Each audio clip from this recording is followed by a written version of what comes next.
Bonjour à tous et à toutes, c'est Paul Dame pour vous présenter un nouveau sapin en sucette. Donc aujourd'hui, j'avais envie de parler de la peur de l'homme. De prime abord, on se dira tous, l'homme, oui, la femme n'a pas peur de l'homme. Je ne parle pas de ce terme en particulier.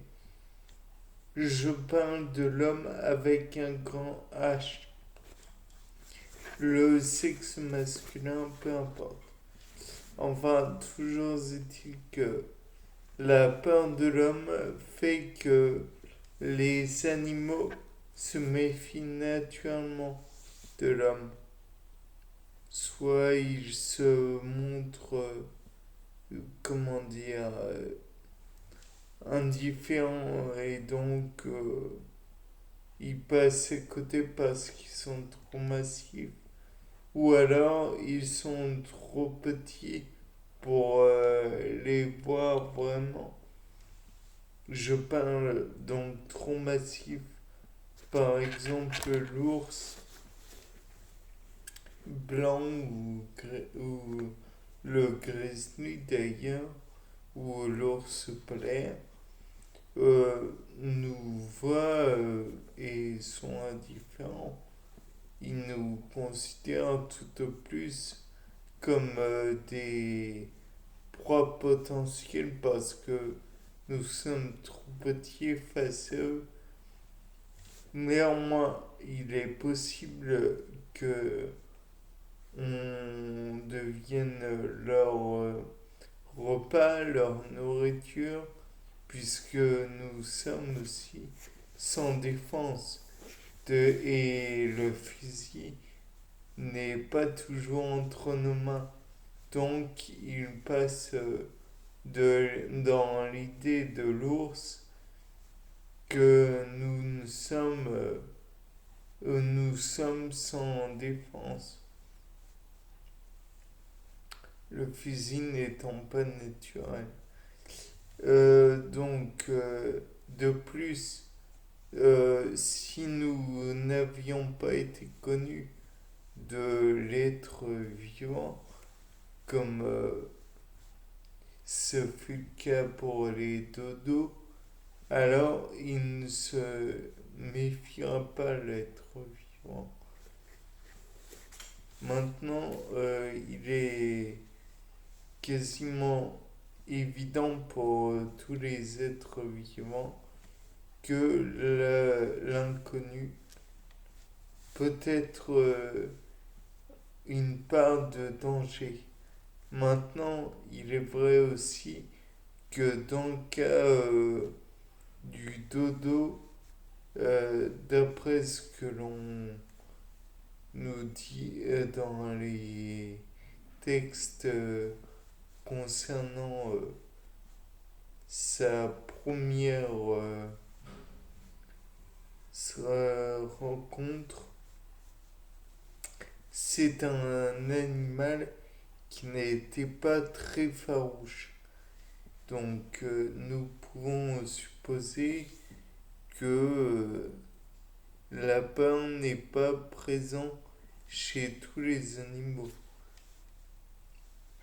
Après, il y a toujours les animaux qui, à la base, sont farouches, mais il y a des siècles et des siècles, et ne rencontrant plus trop de danger, perdent sûrement ce facteur d'apparement, de préservation de la personne, de l'individu.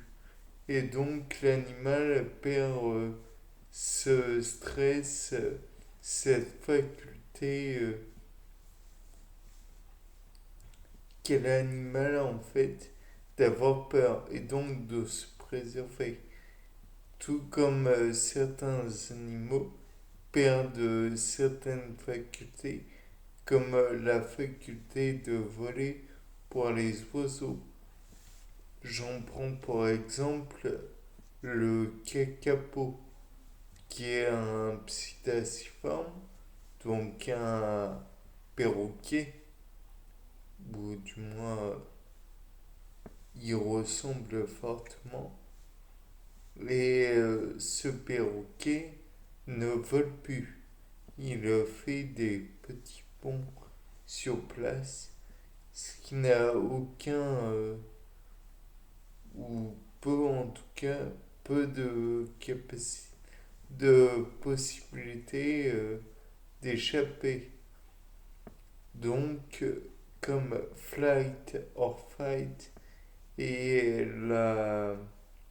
comment dire, la, la, comment, mince, la règle de l'être vivant pour se préserver, on pourrait imaginer que il va combattre. Néanmoins, le fait est que il ne peut pas combattre. Flight, c'est fuir. Fight, combattre. Eh bien, le, le kakapo, lui, ne peut pas combattre, ne peut pas fuir, à part en bondissant. Donc, permettez-moi de vous dire que c'est peu efficace. Donc, il va faire le mort. Le mort faire le mort. Donc, ne plus bouger, ne plus rien faire. Bon, flight or fight, dans ce cas, c'est pas vraiment une doctrine valable en somme.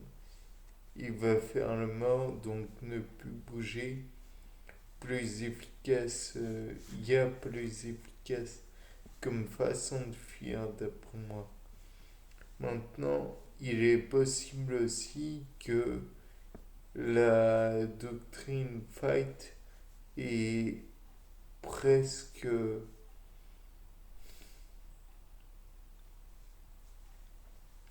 presque envisageable puisque l'oiseau devient indifférent, donc comme s'il était mort. Or, s'il est mort, il y a des bactéries qui vont le recouvrir et éventuellement des bactéries pouvant engendrer des poisons comme la toxine botulique ou la toxine tétanique.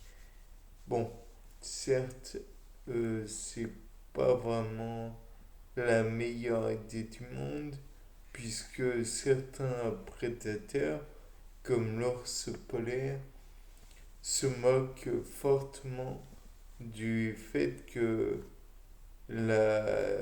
l'individu décédé, le cadavre, la charogne, soit morte.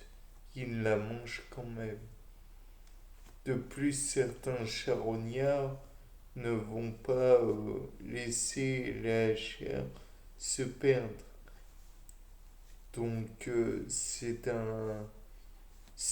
pas très efficient comme façon de faire. Néanmoins, on peut aussi envisager que s'il y a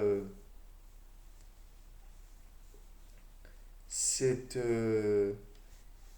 pratique, c'est que justement l'individu qui fait le mort, euh, c'est dans ses gènes qu'il n'y ait pas, enfin c'est plus ou moins qu'il n'y ait pas de charognard auprès de lui. Donc dans son environnement, j'entends. Donc cela permet de le laisser vivre plus aisément sans avoir à combattre ou sans avoir peur que quelques individus le mangent. Bien, sur ce, c'était Paul Dame pour un nouveau sapin en sucette. Au revoir.